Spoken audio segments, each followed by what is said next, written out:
খবরকে twist করে কি করে লোককে খেপিয়ে তুলতে হয় তা মনে হয় মমতা ব্যানার্জি আর তৃণমূল সরকারের থেকে ভালো কেউ জানেন। একটা রিসেন্ট উদাহরণ দিই। রিসেন্টলি রান্নার গ্যাসের দাম 60 টাকা বেড়েছে, আর সেই জন্য মমতা ব্যানার্জি সবাইকে রাস্তায় নেমে কেন্দ্রীয় সরকারের বিরুদ্ধে প্রোটেস্ট করতে বলেছে। তিনি কিন্তু এটা বলেননি যে রান্নার গ্যাসের দাম বাড়ল কেন।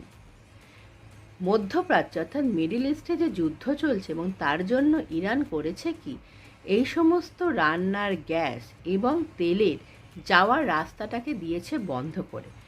এর ফলে সারা বিশ্বেই এই সমস্ত জিনিসের দাম বেড়ে গেছে। তার এফেক্ট পড়েছে সারা বিশ্বে, সব দেশেই জ্বালানি অর্থাৎ তেল, রান্নার গ্যাসের দাম বেড়ে গেছে। ভারতবর্ষ তার ব্যতিক্রম নয়, তাই ভারত সরকারকে রান্নার গ্যাসের দাম বাড়াতে হয়েছে।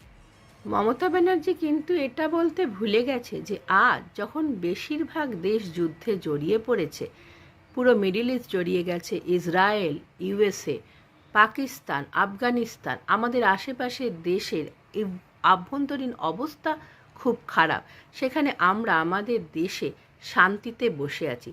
এই সমস্ত দেশে যখন বোমা পড়ছে, সাইরেন বাজছে, মানুষ মারা যাচ্ছে, সেখানে আমরা নিশ্চিন্তে আমাদের ড্রয়িং রুমে বসে ভারতবর্ষের বিশ্বকাপ জয় দেখছি, ওয়েডিং হচ্ছে, আমরা বিয়েবাড়ির ভোজ খাচ্ছি, হোলি উদযাপন করছি, রমজান মাস চলছে, হই হই করে ইফতার পার্টি হচ্ছে।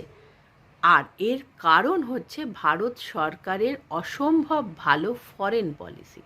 মমতা ব্যানার্জি এটা বলতেও ভুলে গেছে যে আজকে মিডিল ইস্টে এরকম যুদ্ধ চলছে বলে ভারত সরকার সেখান থেকে নিজের সিটিজেনদের বিমান পাঠিয়ে ফিরিয়ে এনেছে ভারতের নিরাপদ জায়গায়। কিন্তু এরা যাদের ফিরিয়ে এনেছে তারা কিন্তু বেশিরভাগই মুসলিম। এইভাবে খবরকে টুইস্ট করে হাফ খবর দিয়ে লোককে খেপিয়ে তোলা কি রাজনীতি হতে পারে? আপনারাই ভেবে বলুন, এরকম লোককে কি ভোট দিয়ে মুখ্যমন্ত্রী আবার করা উচিত? এটা ভেবে এবারের ভোটটা দেবেন।